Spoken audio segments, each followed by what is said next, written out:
ॐ कूजन्तं राम रामेति मधुरं मधुराक्षरम् आरुह्य कविताशाखां वन्दे वाल्मीकिकोकिलम्। वाल्मीकिर्मुनिसिंहस्य कवितावनचारिणः शृण्वन् रामकथानादम् को न याति परां गतिम्। यः पिबन् सततं रामचरितामृतसागरम् अतृप्तस्तं मुनिं वन्दे प्राचेतसमकल्मषम्। गोष्पदीकृतवारीशं मसकीकृतराक्षसं रामायणमहामाला रत्नं वन्दे नीलात्मजम्। अञ्जनानन्दनं वीरं जानकी शोकनाशनं कपीशमक्षहन्तारम् वन्दे लङ्का भयङ्करम्। भवतां समेषां श्रीमद् वाल्मीकि रामायण पारायणोपक्रमे हार्दं स्वागतम् अभिनन्दनं च। इदानीं बालकाण्डस्य 61तमः सर्गः आरभ्यते। इस सर्ग में राजा जनक का अपने कुल का परिचय देते हुए श्री राम और लक्ष्मण के लिए क्रमशः सीता और उर्मिला को देने की प्रतिज्ञा करना। एवं ब्रुवाणं जनकः प्रत्युवाच कृताञ्जलिः श्रोतुमर्हसि भद्रन्ते कुलं नः परिकीर्तितम्। प्रदाने हि मुनिश्रेष्ठ कुलं निरवशेषतः वक्तव्यं कुलजातेन तन्निबोध महामते। महर्षि वशिष्ठ जब इस प्रकार इक्ष्वाकु वंश का परिचय दे चुके तब राजा जनक ने हाथ जोड़कर उनसे कहा, मुनिश्रेष्ठ आपका भला हो। अब हम भी अपने कुल का परिचय दे रहे हैं, सुनिए। महामते, कुलीन पुरुष के लिए कन्यादान के समय अपने कुल का पूर्ण रूपेण परिचय देना आवश्यक है। अतः आप सुनने की कृपा करें। राजा भूत्रिषु लोकेषु विश्रुतस्वेन कर्मणा निमिः परम धर्मात्मा सर्वसत्ववतां वरः। प्राचीन काल में निमि नामक एक परम धर्मात्मा राजा हुए जो संपूर्ण धैर्यशाली पुरुषों महापुरुषों में श्रेष्ठ तथा अपने पराक्रम से तीनों लोकों में विख्यात थे। तस्य पुत्रो मिथिर्नाम जनको मिथिपुत्रकः प्रथमो जनको राजा जनकादप्युदावसुः। उनके मिथि नामक एक पुत्र हुआ। मिथि के पुत्र का नाम जनक हुआ। यही हमारे कुल में पहले जनक हुए। इन्हीं के नाम पर हमारे वंश का प्रत्येक राजा जनक कहलाता है। जनक से उदावसु का जन्म हुआ।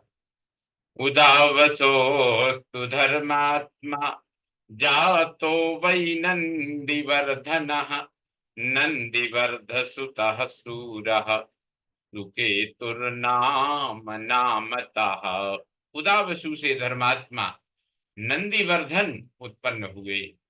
नंदीवर्धन के सूरवीर पुत्र का नाम सुकेतु हुआ।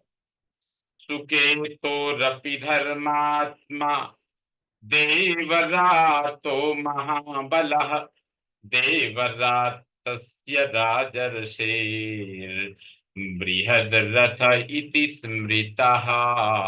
सुकेतु के भी देवरात नामक पुत्र हुआ। देवरात महान बलवान और धर्मात्मा थे। राजर्षि देवरात के बृहद्रथ नाम से प्रसिद्ध एक पुत्र हुआ।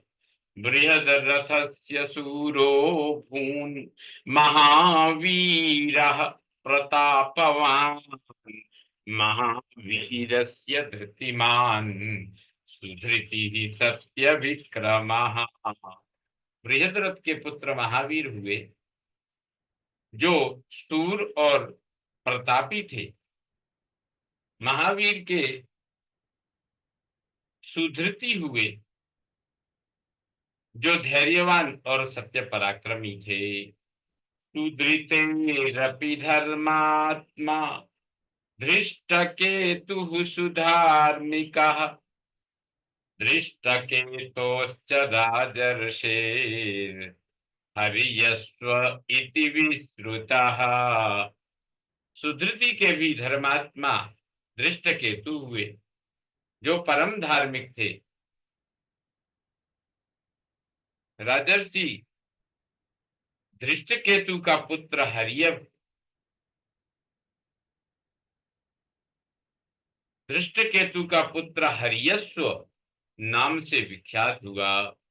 हरियस्वस्य मरुः पुत्रो मरो पुत्रः प्रतीन्धकः प्रतीन्धकस्य धर्मात्मा राजा कीर्तिरथः सुतः।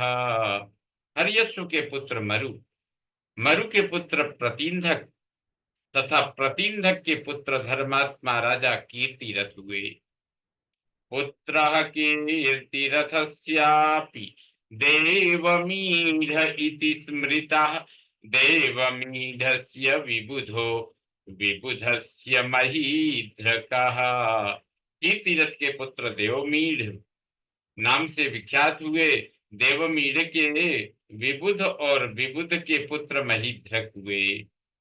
महीध्रक सुतो राजा कीर्तिरातो महाबलः कीर्तिरातस्य राजर्षेर् महारोमा व्यजायत।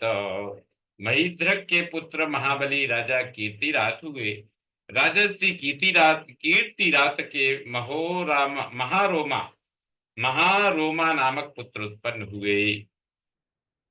महारोमणस्तु धर्मात्मा स्वर्णरोमा व्यजायत स्वर्णरोमणस्तु राजर्षेर् हरस्वरोमा व्यजायत।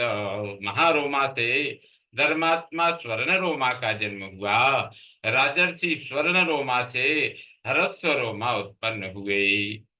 तस्य पुत्रद्वयं राज्ञो धर्मज्ञस्य महात्मनः ज्येष्ठोऽहमनुजो भ्राता मम वीरः कुशध्वजः। धर्मज्ञ महात्मा राजा हर्षरोमा के दो पुत्र उत्पन्न हुए, जिनमें ज्येष्ठ तो मैं हूं और कनिष्ठ मेरा छोटा भाई वीर कुशध्वज है।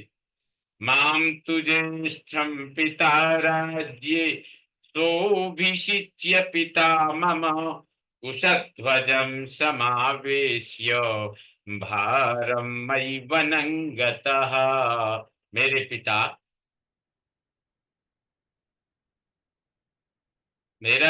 पिता अर्थात ह्रस्वरोमा मुझ ज्येष्ठ पुत्र को राज्य पर अभिषिक्त करके कुशध्वज का सारा भार मुझे सौंपकर वन में चली गई।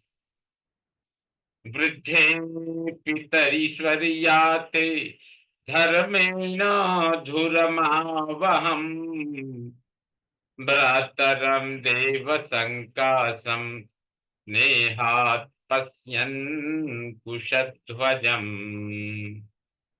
वृद्ध पिता के स्वर्गगामी हो जाने पर अपने देवतुल्य भाई कुशध्वज को स्नेह दृष्टि से देखता हुआ मैं इस राज्य का भार धर्म के अनुसार वहन करने लगा। कस्यचित्वथ कालस्य सांकाश्यादागतः पुरात् सुधन्वा वीर्यवान राजा मिथिलामवरोधकः। कुछ काल के अनंतर महापराक्रमी राजा सुधन्वा ने सांकास्य नगर से आकर मिथिला को चारों ओर से घेर लिया। सचमी प्रेषयामास सैवं धनुरनुत्तमम् सीता च कन्या पद्माक्षी मह्यम वै दीयतामिति। उसने मेरे पास दूध बेचकर कहलाया कि तुम शिवजी के परम उत्तम धनुष तथा अपनी कमल नयनी कन्या सीता को मेरे हवाले कर दो। तस्या प्रदानान् महर्षि युद्धमासीन् मया सह साहतोभिमुखो राजा सुधन्वा तु मया रणे। महर्षि, मैंने उसकी मांग पूरी नहीं की, इसलिए मेरे साथ उसका युद्ध हुआ। उस संग्राम में सम्मुख युद्ध करता हुआ राजा सुधन्वा मेरे हाथ से मारा गया। निहत्य तम मुनिश्रेष्ठ सुधन्वानं नराधिपम सांकास्ये भ्रातरम शूरम अभ्यसिंचम कुशध्वजम। मुनि श्रेष्ठ राजा सुधन्वा का वध करके मैंने सांकास्य नगर के राज्य पर अपने सूरवीर भ्राता कुशध्वज को अभिषिक्त कर दिया। कनीयानेश में भ्राता अहम ज्येष्ठो महामुनि ददामि परम प्रीतो वधुवौ ते मुनि पुंगव। महामुनि, ये मेरे छोटे भाई कुशध्वज हैं और मैं इनका बड़ा भाई हूँ। मुनिवर, मैं बड़ी प्रसन्नता के साथ अब आपको दो बहुएं प्रदान करता हूँ। सीताम रामाय भद्रम ते उर्मिलाम लक्ष्मणाय वै वीर्यशुल्काम मम सुताम सीताम सुरसुतोपमाम द्वितीयामूर्मिलां चैव त्रिर्वदामि न संशयः ददामि परमप्रीतो वध्वौ ते मुनिपुंगव। आपका भला हो। मैं सीता को श्री राम के लिए और उर्मिला को लक्ष्मण के लिए समर्पित करता हूँ। पराक्रम ही जिसको पाने का शुल्क यानी शर्त थी, उस देवकन्या के समान सुंदरी अपनी प्रथम पुत्री सीता को श्री राम के लिए तथा दूसरी पुत्री उर्मिला को लक्ष्मण के लिए दे रहा हूं। मैं इस बात को 3 बार दोहराता हूं, इसमें संशय नहीं है।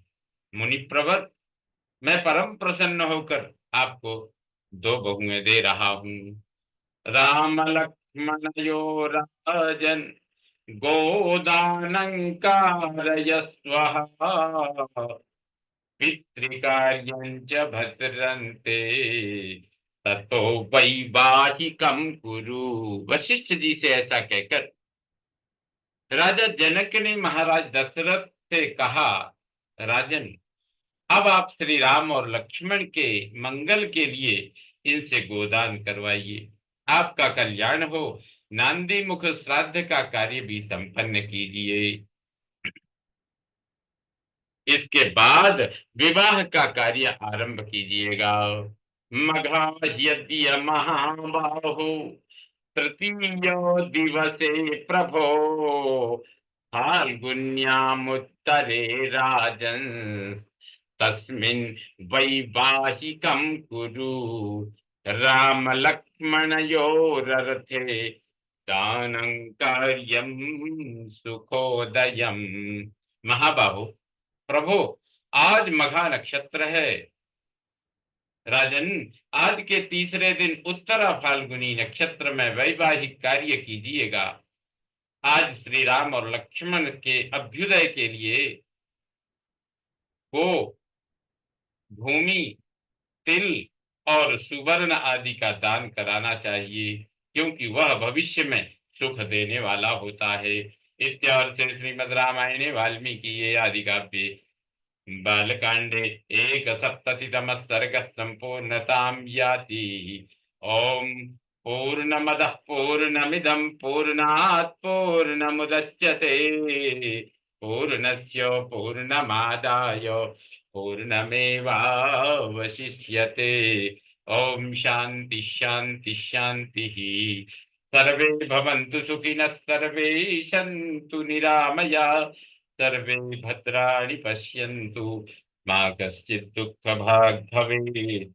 ओम शांति शांति शांति। श्रीरामचंद्रो विजयते तराम।